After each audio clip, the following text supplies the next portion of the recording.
സഹോദരങ്ങൾക്ക് നമ്മുടെ യൂട്യൂബ് ചാനലിലേക്ക് സ്വാഗതം. അപ്പോൾ എന്താണെന്ന് വെച്ചാൽ നമ്മുടെ BJP കേന്ദ്ര സഹമന്ത്രി സുരേഷ് ഗോപി സാർ അദ്ദേഹം എയറിൽ കയറുന്നത് ഇപ്പോൾ അത്ര വലിയ പുതുമയൊന്നുമല്ല. ഇപ്പോൾ സ്ഥിരമായിട്ട് അദ്ദേഹത്തെ എയറിൽ കയറ്റി വിട്ടുകൊണ്ടിരിക്കുകയാണ് ഓരോരുത്തരും. അപ്പോൾ എന്തായാലും സിനിമയിൽ തന്നെ ഉള്ള ഒരാൾ പബ്ലിക്കായിട്ട് നമ്മുടെ ഗോപി സാറിനെ ട്രോൾ ചെയ്തിരിക്കുകയാണ്. അത് മറ്റാരുമല്ല, നമ്മുടെ ടിനി ടോം ആണ്. ടിനി ടോം വന്നിട്ട് സുരേഷ് ഗോപി സർ ഇന്നെ ട്രോൾ ചെയ്തിരിക്കുകയാണ്. നമുക്ക് ആ ട്രോൾ എന്താണെന്നൊന്ന് കേൾക്കാം.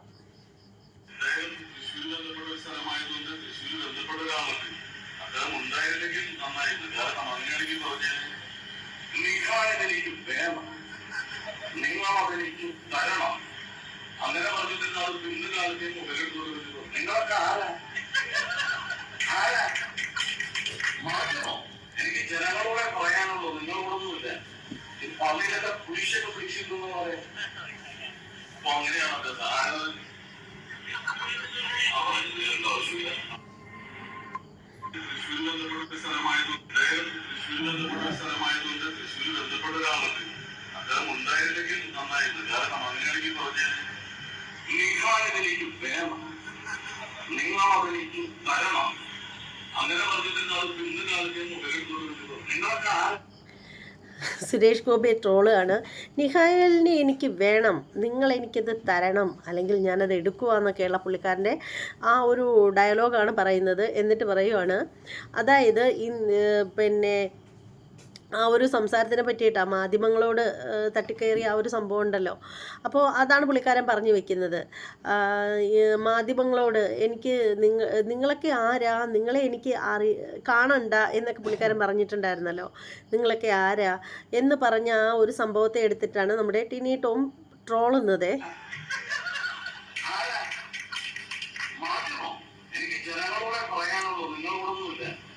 പള്ളിയിലൊക്കെ കുരിശൊക്കെ പിടിച്ചിട്ടെന്ന് പറയാം. അപ്പൊ അങ്ങനെയാണത് സാധനം.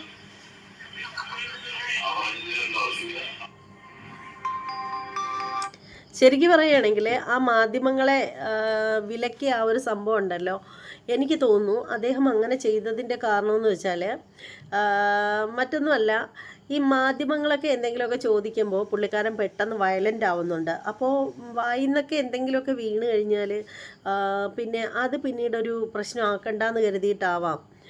കാരണം പുള്ളിക്കാരന് എയറിൽ നിന്ന് താഴേക്ക് ഇറങ്ങാനുള്ള സമയം കിട്ടുന്നില്ല. ഒന്നാമത് തന്നെ പുള്ളി എന്ത് പറഞ്ഞാലും എനിക്ക് തോന്നുന്നു അദ്ദേഹത്തിൻ്റെ സമയം അത്ര ശരിയല്ലെന്ന് തോന്നുന്നു. കാരണം എന്ത് പറഞ്ഞാലും അതൊടുവിൽ വിവാദത്തിൽ മാത്രം ചെന്നെത്തുന്ന ഒരു രീതിയാണ് ഇപ്പോൾ കണ്ടുവരുന്നത്. കാരണം പിന്നീട് പറയത്തക്ക ഒരു കാര്യമെന്ന് വെച്ചാൽ, നിങ്ങൾ ആര് ഈ ഒരു വീഡിയോ കാണുമ്പോൾ എന്നെ കുറ്റം പറഞ്ഞാലും കുഴപ്പമില്ല, എനിക്ക് പറയാനായിട്ട് തോന്നിയൊരു സംഭവം എന്ന് വെച്ചാൽ, ശരിക്കും മാധ്യമങ്ങൾ, എൻ്റെ തോന്നലാണ് കേട്ടോ, എനിക്ക് തോന്നിയൊരു കാര്യമാണ്. മാധ്യമങ്ങൾ ഈ പറയുന്ന വ്യക്തിയുടെ അടുത്താണെങ്കിൽ ഒരു സിനിമാ നടൻ എന്നത് ഓക്കെ, ഒരു കേന്ദ്ര സഹമന്ത്രി എന്ന അത്രയും റെസ്പെക്റ്റ് മാധ്യമങ്ങൾ കൊടുക്കുന്നില്ല എന്ന് എനിക്ക് പലപ്പോഴും തോന്നിയിട്ടുണ്ട് ഈ പറയുന്ന സുരേഷ് ഗോപിയുടെ അടുത്ത്. അപ്പോൾ അതുകൊണ്ടായിരിക്കാം ഇങ്ങേരക്കാണെങ്കിൽ ഈ ആരെങ്കിലും എന്തെങ്കിലും ചോദിച്ചു കഴിഞ്ഞാൽ പെട്ടെന്ന് കുരു പൊട്ടുകയും ചെയ്യും. ഒട്ടും ക്ഷമ ഇല്ലയെന്ന് തന്നെ പറയാം. ഒരു പക്ഷേ ഈ പറയുന്നത് പോലെ കേന്ദ്ര സഹമന്ത്രി എന്നൊരു അത്രയും വലിയ ഒരു എന്തൊക്കെയോ ബഹുമാനമൊക്കെ അദ്ദേഹം പ്രതീക്ഷിക്കുന്നുണ്ട്.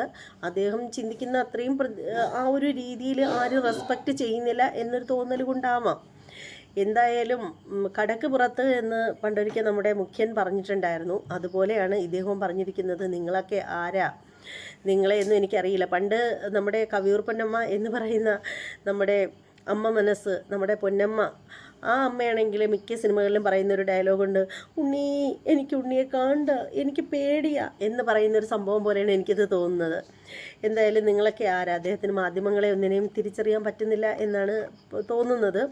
എന്തായാലും മറ്റേ നമ്മുടെ ആ ഒരു സിനിമയുണ്ടല്ലോ, ആ ഒരു സിനിമയാണ് തന്മാത്ര സിനിമയിൽ നമ്മുടെ മോഹൻലാലിന് വന്ന ആ ഒരു രോഗം എന്തായാലും ഈ പുള്ളിക്കാരന് വന്നിട്ടുണ്ടാവുമെന്ന് അറിയില്ല. അൾഷിമേഷ്യസിൻ്റെ കാര്യമായിട്ടോ പറയുന്നത്. ഇനി അതുകൊണ്ട് മാധ്യമങ്ങളെയൊക്കെ മറന്നു പോയിട്ടുണ്ടാവുമെന്നും അറിയില്ല. പിന്നെയെന്ന് വെച്ചാൽ പ്രത്യേകം പറയേണ്ട ഒരു കാര്യം എന്ന് പറഞ്ഞാൽ, മാധ്യമങ്ങൾ അദ്ദേഹത്തെ ഒരുപാട് ഇറിറ്റേറ്റ് ചെയ്യാറുണ്ട് എന്നുള്ള കാര്യം എനിക്ക് പലപ്പോഴും തോന്നിയിട്ടുണ്ട്.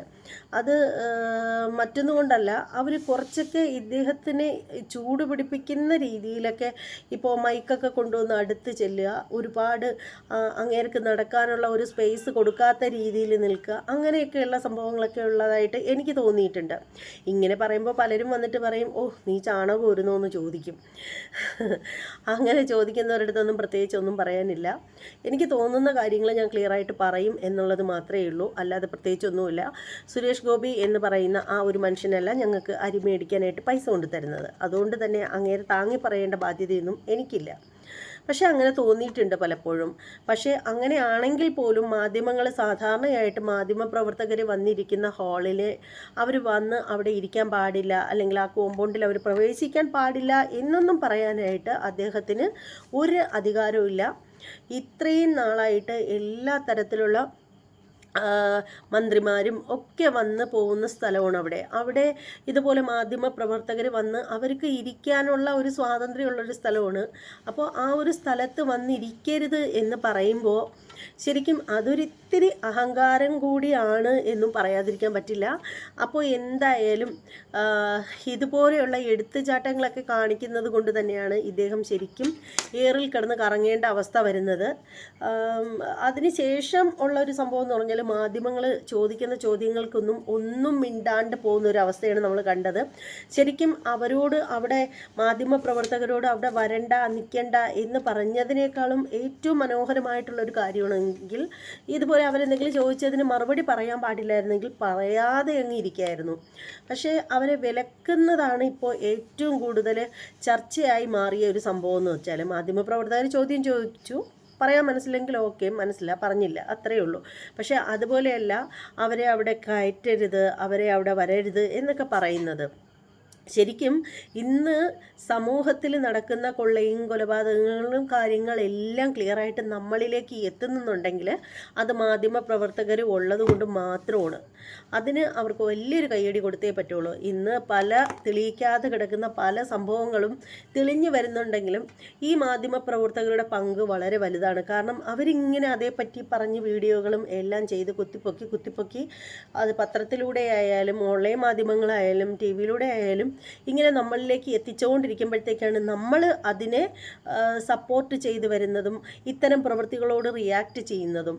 അതുകൊണ്ട് തന്നെയാണ് പല കേസുകളും ഉഴപ്പിപ്പോവേണ്ട കേസുകൾ പോലും നല്ല രീതിയിൽ വരുന്നത്. കോടതിയിൽ എത്തുമ്പോഴത്തേക്ക് അത് ശാശു ആവും എന്നുള്ള കാര്യത്തിൽ തീർച്ചയാണ്. പക്ഷേ അതുപോലെയല്ല, പല കേസുകളും അങ്ങനെ ശാശുവായി പോവാറുണ്ട് കോടതിയുടെ മുന്നിൽ എത്തുമ്പോഴത്തേക്ക്. പക്ഷേ പോലീസുകാരുടെ ഭാഗത്തു നിന്ന് നല്ല ഒരു ഇത് ഉണ്ടാവുന്നതിൻ്റെ കാരണം കൂടുതലും നമ്മുടെ മാധ്യമ പ്രവർത്തകരും കൂടെയാണ്. അത്തരത്തിൽ നമ്മുടെ മാധ്യമ പ്രവർത്തകരെ അവഹേളിക്കുന്നത് പോലെ അല്ലെങ്കിൽ അവരെ ഇൻസൾട്ട് ചെയ്യുന്ന രീതിയിൽ അദ്ദേഹം പെരുമാറിയത് തെറ്റ് തന്നെയാണ്. പക്ഷേ നേരത്തെ ഞാൻ പറഞ്ഞതുപോലെ തന്നെ അദ്ദേഹത്തിന് കേന്ദ്ര സഹമന്ത്രി എന്ന അത്രയും റെസ്പെക്റ്റ് കൊടുക്കാത്തത് പോലെ അദ്ദേഹത്തിന് തോന്നിയിട്ടുണ്ടാവാം. കാരണം ഒരു ചോദ്യം ചോദിച്ചതിലാണ് നമ്മുടെ സുരേഷ് ഗോപി വയലൻ്റ് ആയിട്ടുണ്ടായിരുന്നു. എന്നിട്ട് അദ്ദേഹം ചോദിച്ചു, നിങ്ങൾ ഏത് ചാനലാണ് എന്ന് ചോദിച്ച സമയത്തിന് അത് ഞങ്ങൾ കൈരളിയാണെന്ന് പറഞ്ഞപ്പോഴത്തേക്ക് അദ്ദേഹം അവരെ കളിയാക്കുന്ന രീതിയിലൊക്കെയുള്ള ഒരു മുഖഭാവമൊക്കെ കാണിച്ചു. പക്ഷേ ഒപ്പം ഉണ്ടായിരുന്ന ബാക്കിയുള്ള മാധ്യമ പ്രവർത്തകരെല്ലാം പൊട്ടിച്ചിരിക്കുകയാണ് ചെയ്തത്. അപ്പോൾ അതൊക്കെയാണ് കാര്യം. ഈ ഒരു വീഡിയോയെക്കുറിച്ചിട്ടുള്ള നിങ്ങളുടെ അഭിപ്രായങ്ങൾ നിങ്ങൾ രേഖപ്പെടുത്തുക. അതുപോലെ തന്നെ ടിനി ടോം പറഞ്ഞ വാക്കിനോട് നിങ്ങൾ എങ്ങനെയാണ്, അനുകൂലിക്കുന്നുണ്ടോ പ്രതികൂലിക്കുന്നുണ്ടോ, അദ്ദേഹം പറഞ്ഞ കോമഡി എങ്ങനെയുണ്ട് എന്നൊക്കെയുള്ള കാര്യങ്ങൾ നിങ്ങൾ കമൻറ്റ് ചെയ്തോളൂ. ഇനി മറ്റൊരു വീഡിയോ ആയിട്ട് വരുന്നത് വരെ എല്ലാവർക്കും ബായ്.